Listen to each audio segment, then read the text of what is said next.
जी, मैं फ़ैयाज़ अहमद पसमानदा डेमोक्रेसी पे इस वक्त लाइव हूँ और ये मुझे हुक्म हुआ है कि मैं आज का जो टॉपिक है, मुझे ये टॉपिक दिया गया है मुस्लिम कट्टरता एक अशराफिया ख़तरा, इस पे बात करने के लिए। तो मैं शुक्रगुज़ार हूँ। सबसे पहले मैं पसमानदा डेमोक्रेसी का शुक्र अदा करना चाहूँगा कि उन्होंने हम जैसे लोगों को बोलने का मौका दिया। बहुत ही ज्वलंत मुद्दा है ये, और ये सिर्फ ये आज का मुद्दा नहीं है, ये मुद्दा जो है सदियों से चला आ रहा है और इसका एक फिनोमेनन है। इस पे हम समझने की कोशिश करेंगे कि मुस्लिम कट्टरता या कहिए मुस्लिम सांप्रदायिकता क्या है और इसका भारत देश नुकसान कैसे उठा रहा है और ये क्यों इतना बड़ा ये ख़तरा है, और इस पे हम बात करने की कोशिश करेंगे। तो मैं पसमानदा डेमोक्रेसी का शुक्रगुज़ार हूँ कि हम जैसे लोगों को बोलने का मौका दिया। जहाँ तक पसमानदा आंदोलन और उससे जुड़े लोगों की बात है, तो हमें इस तरह की स्वीकारता नहीं है, हमें लोग मंच देना नहीं चाहते हैं, हमारी कोई बात नहीं करता है। तो ऐसी सिचुएशन, ऐसी कंडीशन में अगर कोई हमें बोलने का मौका देता है तो मैं समझता हूँ कि वो बहुत हिम्मत और हौसले का काम है और ये बहुत ही साहस का काम है कि हम जैसे लोगों को, ख़ास तौर से पसमानदा को बोलने का मौका दिया जाए। वो मंच जो हमें मंच प्रदान करता है वो बहुत साहसी है। मैं समझता हूँ आज के दौर में ये बहुत साहस का काम है कि पसमानदा एक्टिविस्ट को, पसमानदा डिस्कोर्स को या पसमानदा एंगल से अगर कोई बात कहना चाहता है, करना चाहता है, तो उसको मौका दिया जाए। मेरा आज का टॉपिक है मुस्लिम कट्टरता एक अशराफिया ख़तरा है इस देश के लिए। बिल्कुल मैं इससे सहमत हूँ और मैं कोशिश करूँगा कि अपनी बात जो है मैं 25-30 मिनट के अंदर ख़त्म कर लूँ। उसके बाद आप जैसे सुधी जन हैं, बुद्धिजीवी लोग हैं जो इस वक्त मुझे देख रहे हैं, तो मैं कोशिश करूँगा कि उनकी जो है बात, जो सवालात हैं, जो क्वेश्चंस हैं, प्रश्न हैं, उनको लिया जाए और एक एक करके मैं उसके जवाब देने की कोशिश करूँगा। तो मीनवाइल आप हमारी बात को थोड़ा सा ध्यान से सुनने की कोशिश करें और उसके साथ अपना क्वेश्चन भी तैयार रखें। मैं एक एक क्वेश्चन लूँगा।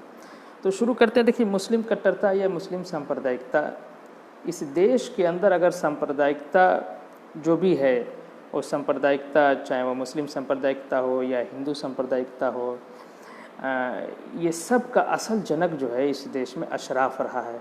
उसने धार्मिक कट्टरता की एक परिकल्पना इस देश के अंदर लाई।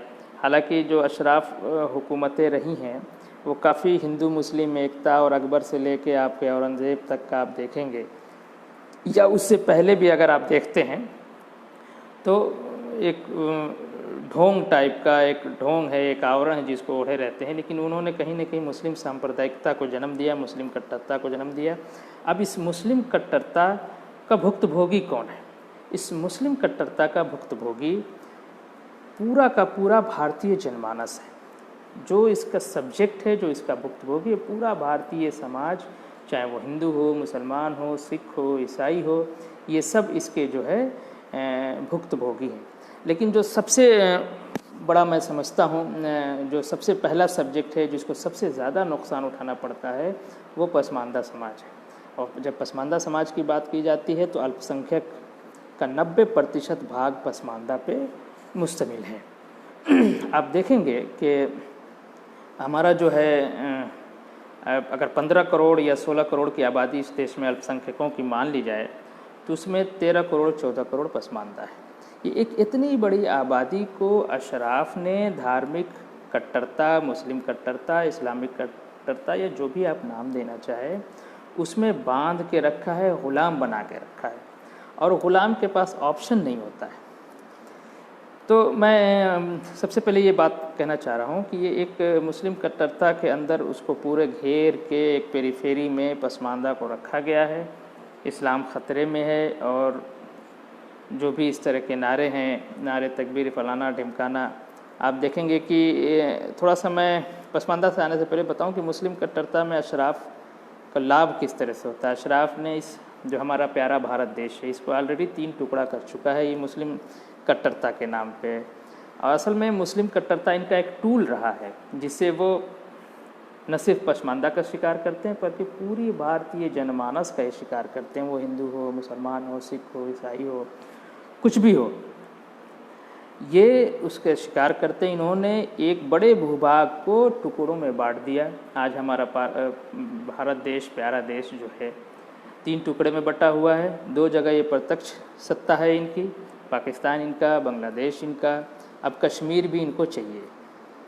कश्मीर की जो पूरी फिनोमेनन है, उसकी आज़ादी की लड़ाई, फलाना ढिमकाना, ये जो करते रहते हैं, ये सब इनके जो है मुस्लिम कट्टरता, मुस्लिम सांप्रदायिकता, उस टूल का एक एक्सपोज़र है।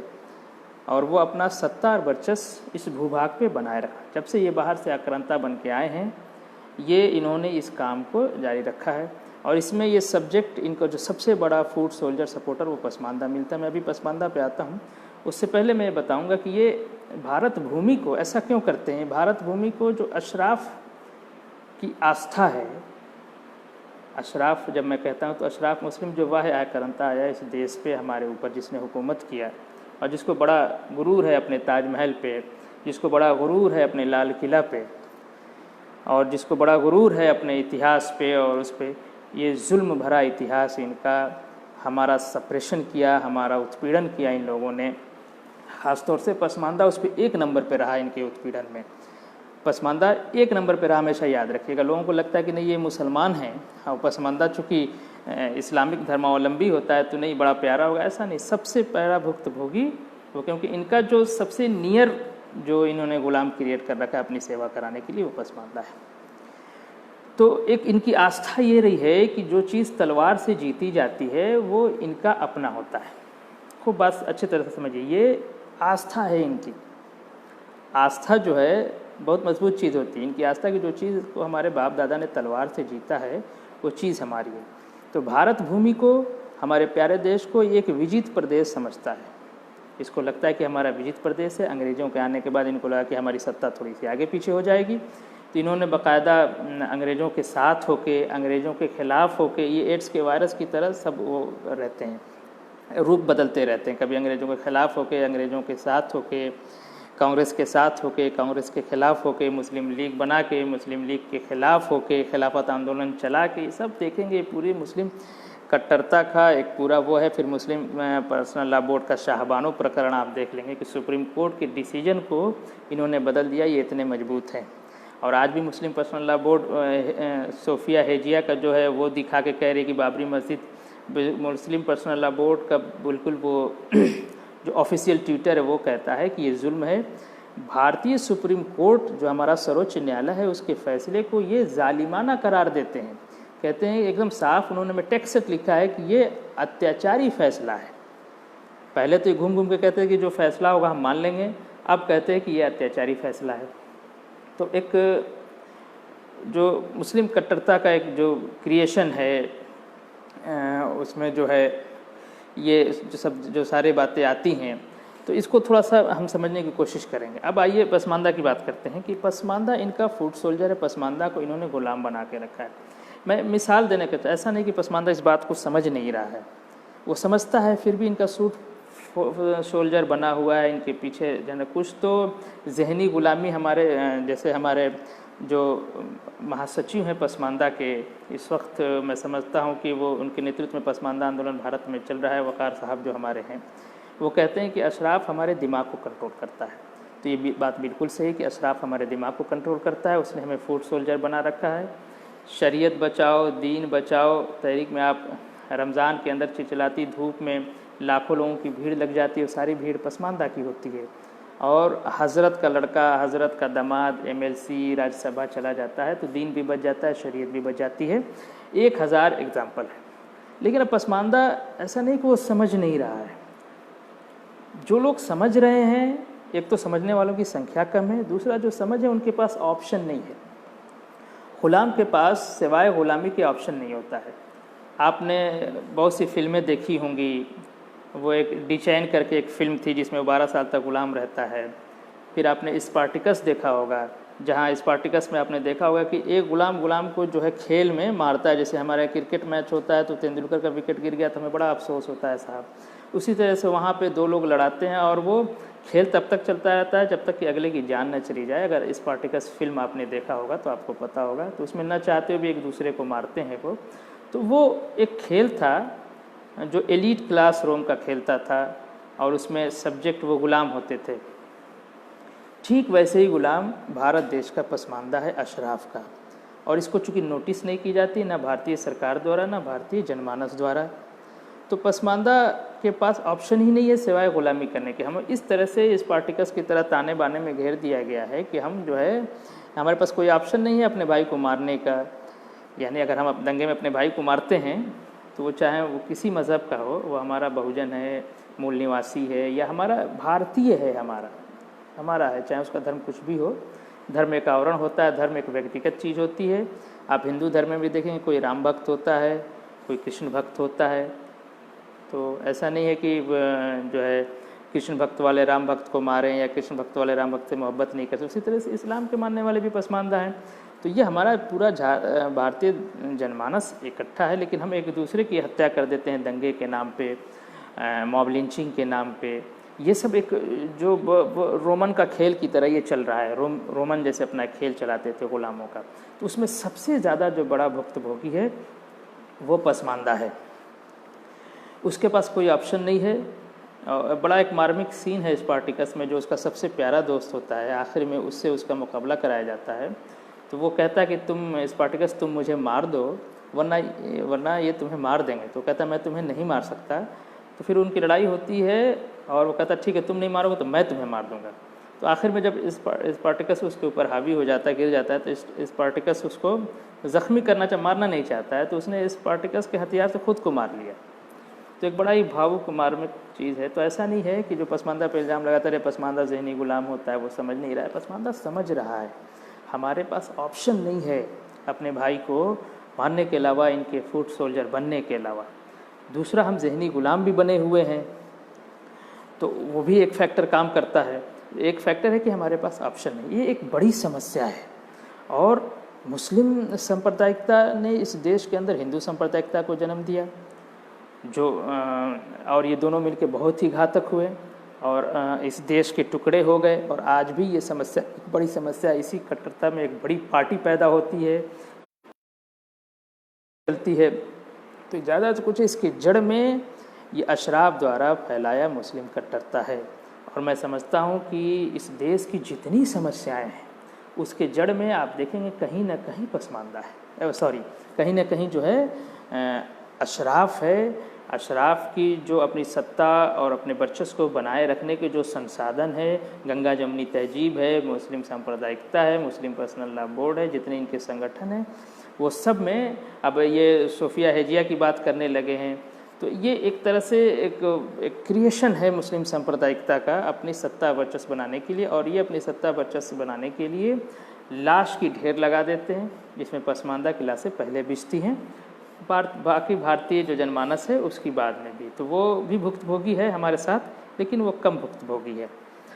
दूसरी चीज़, इन्होंने जो बाबरी मस्जिद का एक इशू रहा है या शाहबानों का इशू रहा है, आप देखें कि ये सब धार्मिक कट्टरता करके एक वो इस्लाम खतरे में है, ये कह के हमारे रोजी रोटी, शिक्षा, इस तरह के मुद्दों को ये ढक देता है। मुस्लिम पर्सनल लॉ बोर्ड में मैं समझता हूँ 300-350 मेंबर है, लेकिन किसी पसमानदा को कोई जगह नहीं। ये मेरा एक आर्टिकल है इस पे मुस्लिम पर्सनल लॉ बोर्ड पर। ये हमें उस लायक ही नहीं समझते। इनको सिर्फ फुट सोल्जर चाहिए, हमारा खून चाहिए, हमारी सेवा चाहिए इन्हें, और बदले में इन्हें कुछ नहीं चाहिए, हमें ग़ुलाम ही हम रहेंगे। और ये अब एक बात मुझे और याद आ गई, मैं यहाँ कहता चलूँ कि आज़ादी, डेमोक्रेसी, कोई भी चीज़ जो मॉडर्न टूल है अपलिफ्ट करने के, वो पसमानदा तक आया ही नहीं है। एकदम पसमानदा इस देश का गुलाम है, और इस तरह का गुलाम है कि इसकी बात भी नहीं की जाती है। कोई इसकी बात भी नहीं करना चाहता है। मैं पसमानदा डेमोक्रेसी का शुक्रगुजार हूँ कि उसने मुझे मौका दिया यहाँ बात कहने के लिए।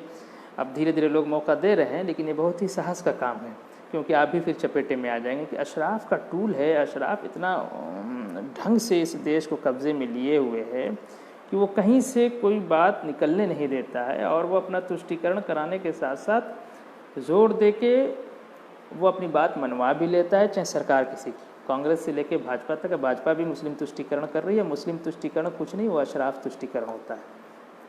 आप देखेंगे यहाँ भी लोग घंटा उंटा बजा के सब उसमें जो है शामिल हो रहे हैं। तो ये सांप्रदायिकता से, मुस्लिम कट्टरता से जो पसमानदा के, एक तो पसमानदा गुलाम बना हुआ है, उसके जो रोटी शिक्षा का सवाल है वो उसको ढक के रखते हैं। एक बड़ी मैं एक चीज़ कह दूं, बहुत खुलेआम वो चीज़ है लेकिन हम नोटिस नहीं करते। आप देखेंगे जिन हिंदुओं का जो इलाका है, जो बड़े बड़े हिंदुओं के इलाके हैं, उन इलाकों में रहने वाला पसमानदा, उसकी कंडीशन आप देखेंगे कुछ न कुछ पहले से बेहतर है। वो अपने अपलिफ्ट की तरह, मुख्यधारा में आने की तरह उसने कुछ कदम बढ़ाए हैं। तो वहाँ और जहनी ग़ुलामी भी कुछ वहाँ आपको कम मिलेगी, और वहाँ पे कुछ ग़ुलामी भी आपको कम मिलेगी। वो आज़ाद टाइप के मिलेंगे अपने बच्चे को पढ़ाने लिखाने से लेके। तो आप देखेंगे कि वो पसमानदा जो हिंदुओं के इलाके में रहते हैं, कुछ न कुछ उनकी कंडीशन वो उस इलाके के जहाँ अशराफ डोमिनेटेड इलाका है वहाँ के पसमानदा से कुछ न कुछ बेहतर। मैं नहीं कहता कि बहुत अच्छी है, बहुत अच्छी है भी नहीं। सच्चर कमेटी की रिपोर्ट आप उठा के देख लीजिए, तमाम बातें हैं। हम जो रिप्रेजेंटेशन या भागीदारी की बात है शासन प्रशासन में या शिक्षा में जो भी, तो उसमें हम कहते हैं न्यूनतम भागीदारी। तो न्यूनतम भागीदारी छोड़ दीजिए, हमारी भागीदारी ही नहीं है। हम तो, हमारे ऊपर भागीदारी का लफ्ज़ सादिक ही नहीं आता है, सच्चाई नहीं होता कि भाई इनकी भागीदारी है कि नहीं है, हम तो उस बहस से ही बाहर हैं। तो आप देखेंगे जहाँ हिंदुओं के इलाके हैं वहाँ पसमानदा की थोड़ी बहुत स्थिति आपको अच्छी मिलेगी, लेकिन जहाँ अशराफ का इलाका है या मुस्लिम का इलाका जिसे कह लीजिए, वहाँ जो पसमानदा बसते हैं उनकी स्थिति दयनीय है। वहाँ तक आज़ादी पहुँची ही नहीं है, वो आज भी ग़ुलाम है, जहनी ग़ुलाम है। उसके अलावा जो आज़ाद जो बात को समझते हैं उनके पास कोई, इनके ग़ुलामी के अलावा कोई ऑप्शन नहीं है।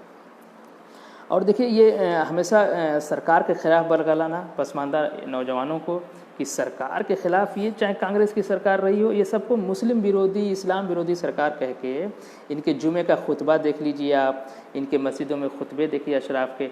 अशराफ उलमा जो हैं और पसमानदा उलमा है, पसमानदा उलमा भी अशराफ को ही फॉलो करता है, वो भी ग़ुलाम है, उसके पास भी ऑप्शन नहीं है अपने मालिक की जी हुजूरी करने की। इस बात को आप समझिए, इस साइकोलॉजी को, कि पसमानदा चाहे आम जन हो, चाहे आलिम हो, चाहे उसके पास ऑप्शन नहीं है इस ग़ुलामी से बाहर निकलने का।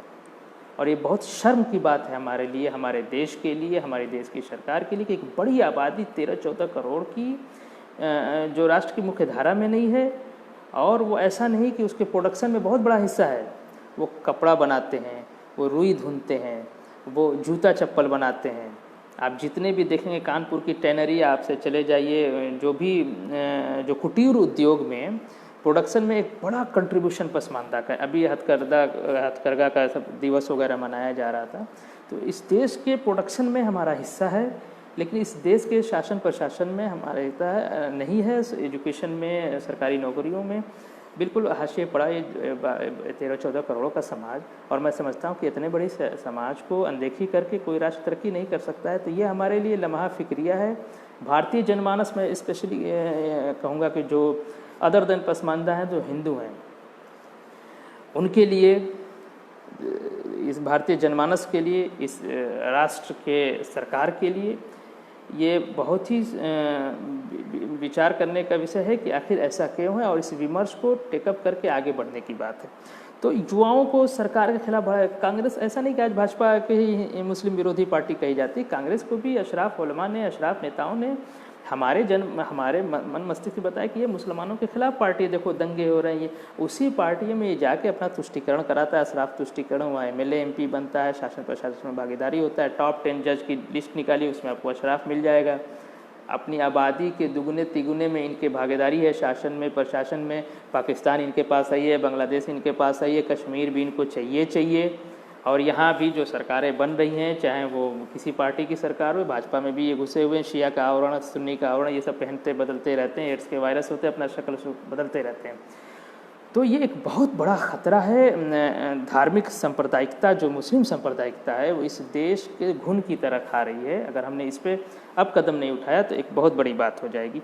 ये पसमानदा युवाओं के ख़ास तौर से सरकार के खिलाफ भड़का देते हैं कि सरकार, आप देखेंगे आमतौर से पसमानदा में बात करेंगे तो वो सरकार के पे बड़ा उसको अविश्वास होता है। ऐसा नहीं कि सरकार उसके लिए काम नहीं कर रही है, सरकार जो काम करती है मुसलमानों के अपलिफ्ट के लिए, वो सब अशराफ खा जाता है, पसमानदा तक आता ही नहीं। तो पसमानदा वाकई भुक्तभोगी है, उसको लगता है हाँ यार सरकार काम नहीं कर रही है, मैं तो ठेला लगाता हूँ, मैं तो कपड़ा बुनता हूँ, हमारे यहाँ बिजली बिल माफ़ नहीं होती है। तमाम जो समस्याएं मुसलमानों के नाम, ये समस्या मुसलमानों के नाम पे प्रस्तुत किया जाता है सरकार के सामने, UNO के सामने, मुस्लिम ममालिक के सामने, वहाँ से पैसा ले आया जाता है, हमारी फ़ोटो दिखाई जाती है, कि देखो पसमानदा इतना गरीब है, इतना बेचारा है, लेकिन वो सारा मलाई और जो भी राशि है, जो अमाउंट है, वो सब अशराफ अपने पास रख लेता है, खा लेता है। पसमानदा की दयनीय स्थिति होती है, तो इसको और ये बात समझने में आसानी होती है कि हाँ यार सरकार ही हमारे खिलाफ है। तो एक पूरा नौजवानों को इन्होंने एटम बम बना के रखा हुआ है, तैयार करके रखा हुआ है कि जो है सरकार के खिलाफ लगाने के लिए। इसीलिए इनके एक नारे तकबीर के नाम पे बहुत भीड़ हो जाती है। पसमानदा बेहाल है और अशराफ उसको समझा ले जाता है। एक तो समझा लेता है, दूसरा वो गुलाम बना के रखा, हमारे पास कोई ऑप्शन भी नहीं है भाईजान के पीछे नारा लगाने के। तो हम वहाँ चले जाते हैं, फिर ये सरकार को दिखाते, देखिए 14 करोड़ हमारे लोग हैं, ये परेशान हैं, हाल हैं, ये हैं, ये तुरंत MLA बन जाते हैं भाई साहब। सरकारें इस बात को समझती हैं कि नहीं समझती, अनदेखी कर देती, क्या करती? मुस्लिम तुष्टिकरण का पूरा खुला खेल चल रहा है अंग्रेजों के ज़माने से लेकर कांग्रेस से लेकर भाजपा तक। इवन भाजपा में भी मुस्लिम तुष्टिकरण का खेल चल रहा है, और मुस्लिम तुष्टिकरण अशराफ तुष्टिकरण होता है। आप समझ लीजिए, जब तक आप अशराफ पसमानदा के भेद को नहीं समझेंगे, आपको ये बात समझ ही में नहीं आ पाएगी कि अशराफ का जो है इस देश में असल समस्या क्या है। और मुस्लिम सांप्रदायिकता, दूसरा आप देखेंगे जितने बहुजन आंदोलन है, कम्युनिस्ट आंदोलन है, ये सब चारा के रूप में पसमानदा का इस्तेमाल करते हैं। कम्युनिस्ट आंदोलन में भी आप देखेंगे कि वही अशराफ चारों तरफ है। एक मिसाल देता हूँ, अल्लामा इकबाल बहुत बड़े धार्मिक समझे जाते हैं, उनको अपने ब्राह्मण होने का बड़ा वो नाज रहा है। तो और अली सरदार जाफरी कम्युनिस्टों का सरदार समझा जाता है, लेकिन अली सरदार जाफरी ने जब किताब लिखी इकबाल के बारे में, तो होता तो यही है कि कम्युनिस्ट जो होता है मजहबी लोगों के खुल्लम, वो तो कहता है कि मज़हब जो है अफीम है, खुल्लम खुला आड़े हाथ लेता है। लेकिन जिस खूबसूरती से अली सरदार जाफरी ने इकबाल को बचाया है, और न सिर्फ इकबाल को बचाया बल्कि इकबाल के ब्राह्मण होने को भी इन्होंने बड़ा डिफेंड अच्छे से किया है। और एक शेर इकबाल का कि दो ब्राह्मणों के, फारसी में, कि दो ब्राह्मणों के लड़के ने इस देश को सजाया संवारा है, इस तरह का कुछ शेर है, मुझे अब याद नहीं आ रहा। तो उसकी तशरीह में अली सरदार जाफरी साहब, हालांकि कम्युनिस्ट बहुत मशहूर होते हैं कि एक कांग्रेस के विरोधी रहे हैं, मज़हब के विरोधी रहे, लेकिन एक ये देखिए एक जो कास्ट की एक सुप्रीमेसी है, इनको जो अपने सत्ता वर्चस्व को बनाए रखना है, इकबाल को चूँकि हीरो बनाना है, तो अली सरदार जाफरी जैसा आदमी, एक ब्राह्मण कहता है कि दो ब्राह्मण के बेटे जो कश्मीर के हैं, एक नेहरू और एक इकबाल।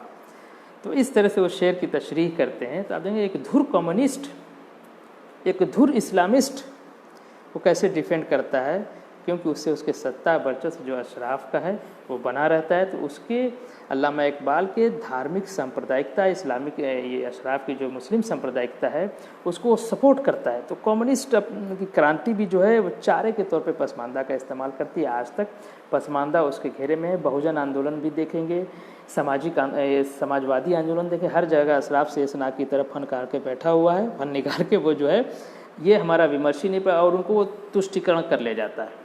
मुलायम सिंह से लेके लालू प्रसाद, मायावती, 1000 एग्जाम्पल है। चूँकि समय कम है, 24 मिनट हो चुके हैं, मैं 2-3 मिनट में अपनी बात ख़त्म करूँगा, फिर आपके सवालात लूँगा। तो मैं ये जो है मैं ये कह रहा था कि कम्युनिस्ट आंदोलन हो, चाहे बहुजन आंदोलन हो, चाहे समाजवादी आंदोलन हो, सबने पसमानदा की अनदेखी की है, और ये अनदेखी घातक होती चली जा रही है। और पसमानदा को अशराफ गुलाम बना के रखे, वो उसको एक एटम बम की तरह बना के रखे, जब चाहे वो इस्तेमाल कर देता है, उसको दिखा के डरा के कर लेता है। दूसरी चीज़ जो है, पसमानदा समाज को एक लोकतांत्रिक सरकार से संवाद की जगह संघर्ष का रास्ता दिखाता है। ये कहता है कि नहीं, लोकतांत्रिक, पहले तो हमें ये समझाया जाता है कि अल्लामा इकबाल का भी एक शेर है लोकतंत्र के खिलाफ, कि इसमें जमहूरियत एक तर्ज हुकूमत है जिसमें बंदे को गिना करते हैं, तौला नहीं करते। तो इनको तौलना चाहिए। हजरत का तौल, भाईजान का तो तौल बहुत ज़्यादा है ना, हमारा तो कम है, हम तो फट्टू फ़कीर हैं भाई साहब, ना हमारे पास खाने को, ना पहनने को, ना हमारे पास इंटेलेक्चुअल है, ना पढ़े लिखे लोग हैं, ना डॉक्टर इंजीनियर, ना MLA MP है, हम तो हल्के ही हैं, तो हमें गिना क्यों जाए। तो जमहूरियत एक तर्ज हुकूमत है जिसमें बंदे को गिना करते हैं, तौला नहीं करते। तो जमहूरियत की मुखालफत करना, लोकतांत्रिक की मुखालफत इसीलिए किया है कि हालांकि इकबाल अपने बच्चे को भेज के इंग्लैंड अमेरिका में उनका लड़का जज बनता है, चीफ जस्टिस होता है पाकिस्तान का। उसी तरह से ये क्या है, इलाहाबाद, अकबर इलाहाबादी ने भी इस तरह के शेर लिखे हैं। बहरहाल, तो एक लोकतंत्र पे अविश्वास पैदा करना, क्योंकि हमारा एक्सपोजर नहीं है। जो हमारे उलमा हैं, अशराफ उलमा, वही आके हमें हमारी बुद्धि को कंट्रोल करते हैं, और जो हमारे में सचेत लोग हैं उनके पास भी ऑप्शन नहीं है। तो ये बात हमेशा याद रखिए कि एक तो हमारे पास ऑप्शन नहीं है सिवाय इनके गुलामी के। हम मजबूरी में गुलामी कर रहे हैं अपनी जान की रक्षा के लिए, अपनी जान के बचाने के लिए। अगर हम अपने भाई को नहीं मारेंगे तो हमारा भाई मार लेगा। दूसरी, मैं एक बात, एक दो टॉपिक में मैं बात करना चाह रहा था, शुरू से बात मेरे जहन में निकल गई कि एक अंतर्धार्मिक कट्टरता, एक अंतराधार्मिक, यानी हिंदू मुसलमान सिख ईसाई के बीच की ये जो कट्टरता है पसमानदा को उसके लिए जहन पे तैयार। दूसरा जो इस्लाम धर्म में जो फ़िरके हैं, जो मसलक है, जो अंतराधार्मिक है, देवबंदी, बरेलवी, वहाबी, इसमें ये फंसा के रखे रहते हैं। ये कहते हैं कि शिया के पास खाना खाने मत जाना, वो थूक के खाना खिलाता है और अपने बेटी ब्याह रहता है। तो आप देखेंगे पसमानदा एक ही जात का पसमानदा, यानी अगर वो कोरी पसमानदा है तो कोरी देवबंदी है। अगर कोरी मतलब बुनकर आप समझ लीजिए, नॉर्थ इंडिया में कोरी का लफ्ज़ है जिसको अशराफ ने, जुल्हा का फ़ारसी का लफ्ज़ है जुल्हा, कोरी कहते हैं नॉर्थ इंडिया में, उधर बंगाल में तांती कहते हैं। बहरहाल तो अब कबीर ने अपने को कोरी लिखा भी है। कोरी और कमीना इस्लामिक फ़िक़्ह का लफ्ज़ है।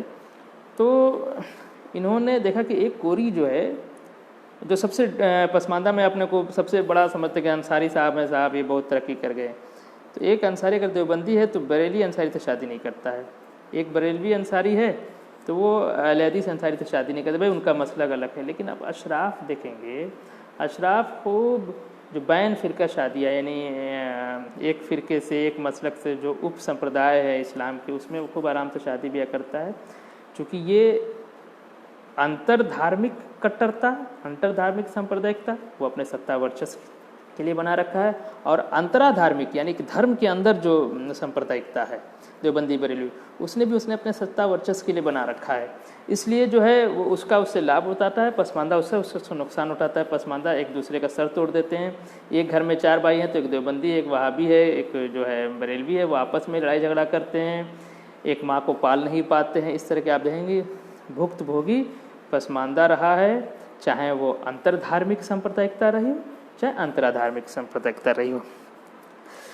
और ये एक तरह के पसमानदा समाज के अंदर अंधभक्त भी ये पैदा करते हैं, जो जहनी गुलाबी, वो बात मैं पहले कह चुका। मुस्लिम पर्सनल लॉ बोर्ड, बाबरी मस्जिद कभी हमने बताया, शाहबानो बताया, ये सब जो है कभी पसमानदा के मुद्दे नहीं रहे। पसमानदा ठेला लगाता है, बोरा बिछा के सब्ज़ी बेचता है, और जो इसके जो हाथ मेहनत के काम हैं, हाथ के कपड़ा बुनना है, कपड़ा रंगना है, कपड़ा धुलना है, तो ये कहा। अब देखेंगे कि मुस्लिम पर्सनल लॉ बोर्ड का अभी जो रिसेंट ट्वीट है, बिल्कुल मैं समझता हूँ कि राष्ट्रद्रोह की श्रेणी में आता है कि सुप्रीम कोर्ट के डिसीजन को कहना कि ये जालिमाना डिसीजन है, ये जुल्म है। जहाँ मस्जिद थी वहाँ मस्जिद रहेगी। अब हमने हाजिया सोफिया जैसे, बस ये टाइम का फैक्टर है, हाजिया सोफिया जैसे हमने अपना लिया तो हम जो है बाबरी मस्जिद को वापस लाएंगे। ये फिर पसमानदा के नौजवानों को भड़काने का है और ये इस मुद्दे को जिंदा रखना है, जिंदा रखने के पहल है। और इस तरह से खुला अगर कोई पसमानदा कहता तो अब तक जेल में होता, राजद्रोह का मुकदमा उसके ऊपर लग गया होता। आप देखेंगे डॉक्टर अयूब ने एक स्टेटमेंट दिया, वो राजद्रोह के मुकदमे में अंदर हैं। वैसी बंधु दिन भर इस तरह की बातें करते रहते हैं, कोई तलवार वो गर्दन लाने पे इनाम रखता है। इस तरह के जो अलोकतांत्रिक और देश विरोधी स्टेटमेंट कमेंट के बाद भी अशराफ इस देश के अंदर खूब मज़े में है। कोई पसमानदा इस तरह की बात कह देता है तो अंदर पसमानदा को तो तैयार ही, डॉक्टर अयूब को भी जो फंसाया गया वो अशराफ ने फंसाया, इसलिए देखिए उनको वकील तक न मिलेगा। अगर उनको भाजपा या आरएसएस ने फंसाया होता तो कम्युनिस्ट आंदोलन से उनको वकील मिल जाता, समाजवादी आंदोलन से मिल जाता, बहुजन, लेकिन आप देंगे उनको फंसाया अशराफ ने है। इसको आप थोड़ा सा चेक भी कर लीजिएगा कि वो थोड़ा सा एक पसमानदा में, एक भले ही वो मुस्लिम पॉलिटिक्स की ही बात करते थे और पसमानदा आंदोलन से उनके मतभेद भी थे, लेकिन बहरहाल वो पसमानदा लोकेशन से आते थे, इसलिए अशराफ को एक कतई पसंद नहीं कि राजनीतिक रूप से। आप देखेंगे मोमिन कॉन्फ्रेंस जो आसिम बिहारी के नेतृत्व में चल रही थी, उसमें भी जो है जब ये राजनीति में ये लोग सरगर्म हुए, जब वो सामाजिक आंदोलन चल रहा था तो मौलाना आज़ाद भी आके तकरीर करते हैं, मौलाना मोहम्मद अली जौहर भी आके तकरीर करते हैं कि ना बहुत अच्छे हैं, बुनकर हैं, देश में ये है, फलाना ढिमकाना, लंबी आयन गैन शीन की बातें चलती रहती है। लेकिन जैसे ये पॉलिटिकल एम्पावरमेंट की बात में आते हैं, इलेक्शन लड़ना शुरू करते हैं तो जुल्हानामा लिखा जाता है। अब्दुल्ला अंसारी का मर्डर होता है जो है कानपुर के अंदर, ये हमें लगता है कि 46 या 36 वाले इलेक्शन की बात है। और उसी तरह से चूँकि डॉक्टर अयूब एक पसमानदा लोकेशन से आते थे तो वो राजनीतिक में उनका कद न बड़ा हो जाए, इस वजह से उनको घेरा गया। मैं बहुत पसमानदा आंदोलन कभी डॉक्टर अयूब और उनकी पार्टी से कभी मुत्तफिक नहीं रहा, क्योंकि वो पसमानदा की बात करते नहीं, तो मुस्लिम विमर्श की बात करते थे, जो कि सीधा सीधा पसमानदा को और ज़्यादा ऑप्रेस करने की और ज़्यादा उसके विमर्श को खा जाने की बात थी। हम तो उनसे कभी पसमानदा आंदोलन उनसे कभी वो नहीं रहा है। तो मुस्लिम पर्सनल लॉ बोर्ड, मैंने कई बार इस बात को कहा है कि मुस्लिम पर्सनल लॉ बोर्ड भारत में एक पैरेलल हुकूमत चला रही है। इसको जो समझ में आता है बोलता है, और न सिर्फ बोलता नहीं, उसको टेक्स्टेड करता है। ये अभी ये जो हजिया सोफिया वाली सुप्रीम कोर्ट वाली बात, आप उसकी वेबसाइट पे जाके देख लें, लेटर में जाके देख लें, तो ये बहुत ही ख़तरनाक है। और शाहबानों के टाइम पे तो इन लोगों ने सुप्रीम कोर्ट का डिसीजन बदल दिया। अभी ये राम मंदिर वाले में सुप्रीम कोर्ट का डिसीजन नहीं बदल पा रहे हैं।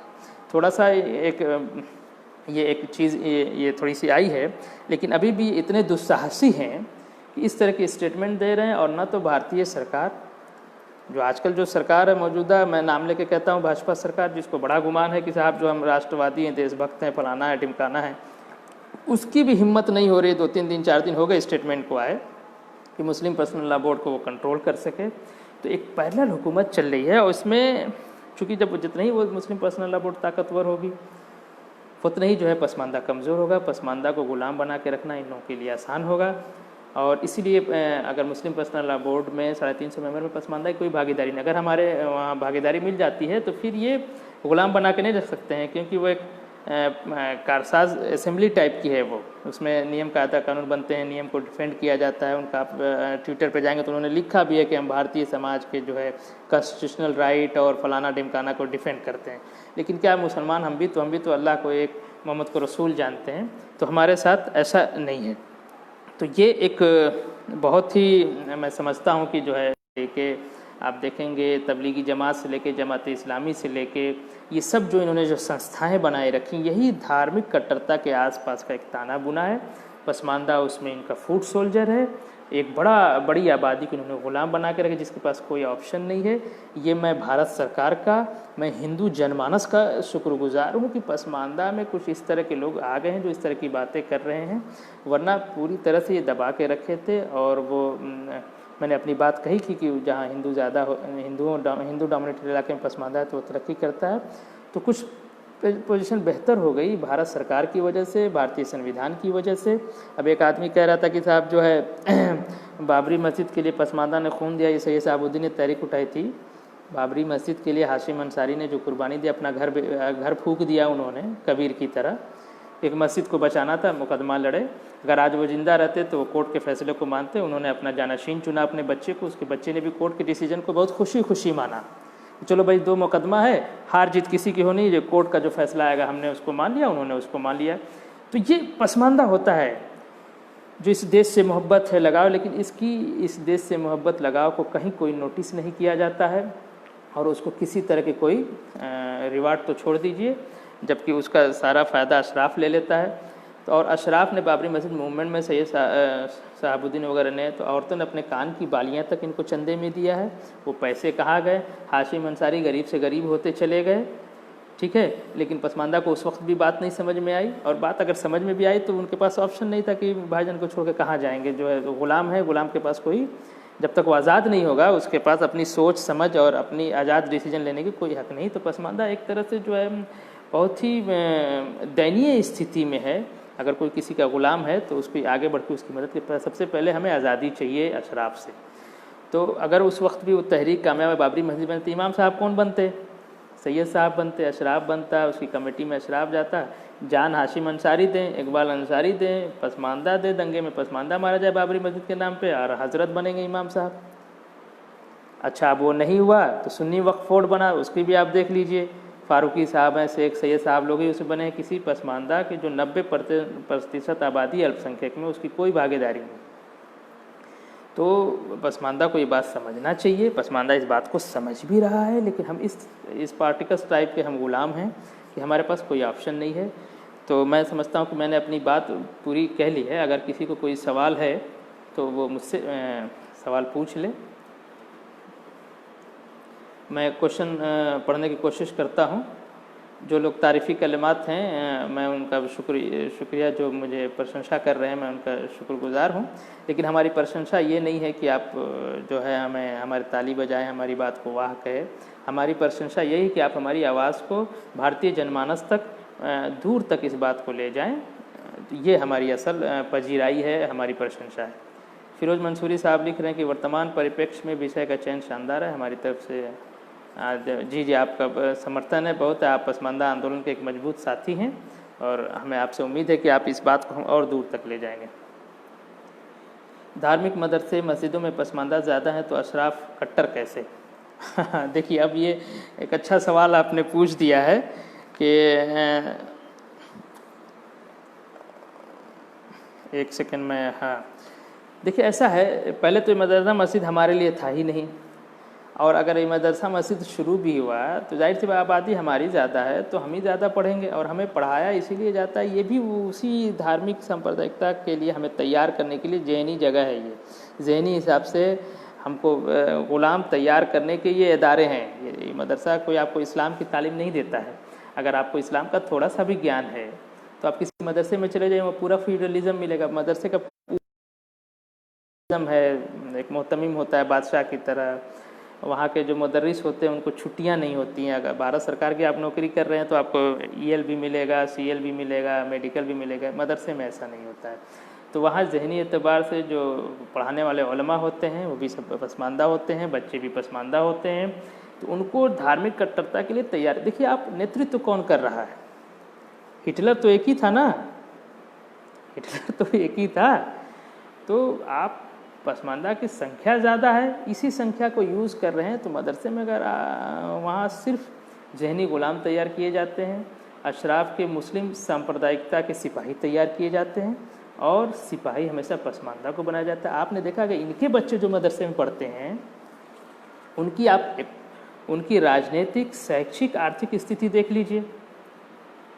उस मदरसे में, उसी मदरसे में पढ़कर उस मदरसे का मोहतमिम बनता है, राजनीतिक एतबार से आगे बढ़ता है, सामाजिक एतबार से आगे बढ़ता है। वहीं जब पसमानदा का बच्चा पढ़ता है 1,500-2 हज़ार का मौलवी बनता है, किसी मदरसे वगैरह में पढ़ाएगा, वही अशराफ की उसी रिकॉर्ड को बजाता रहता है पूरी ज़िंदगी। उसमें से ऐसा नहीं, उलमा में मसूद आलम फलाई, मौलाना हबीबुर रहमान साहब आज़मी और हज़रत मौलाना डॉक्टर अब्दुल हक साहब, इस वक्त उन्होंने एक बड़ी किताब लिखी है, कासमी साहब देवबंदी हैं। तो उलमा में भी बहुत हैं जो इस बात को समझते हैं, लेकिन हमने कहा ना कि ग़ुलाम हैं और उनके पास ऑप्शन नहीं है हमारी ग़ुलामी के। इस तरह से ताना बाना में हमको बांध रखा है। इस पार्टिकल्स का मैं एग्जांपल देकर उस बात को समझा रहा हूँ।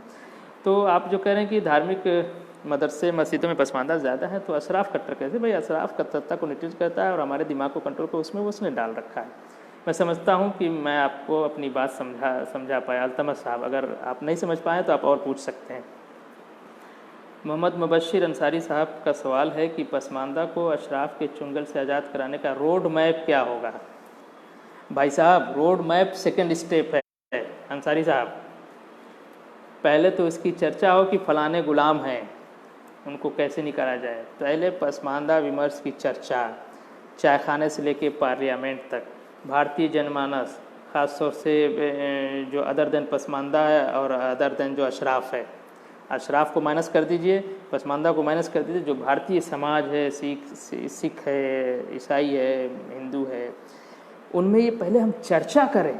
जब हम चर्चा करेंगे, हम इस समस्या को माने कि मुस्लिम कट्टरता, अशराफ कट्टरता या अशराफ सांप्रदायिकता, जो अशराफ की जो इस्लामिक सांप्रदायिकता है वो कितना ख़तरनाक है, इस राष्ट्र को घुन की तरह खा रही है।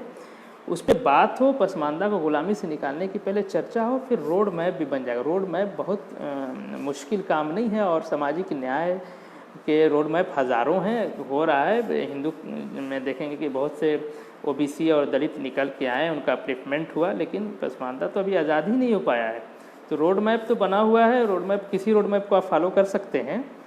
लेकिन जो सबसे पहली चीज़ मैं समझता हूँ मुबश्शिर अंसारी साहब, इसकी चर्चा आमतौर से शुरू हो जाए कि भाई ये पसमानदा, ये अशराफ है, अशराफ जुल्म कर रहा है पसमानदा में। दूसरा, वो सिर्फ पसमानदा पे नहीं, इस देश पे भी जुल्म कर रहा है। इस देश की हर समस्या के जड़ में अशराफ है।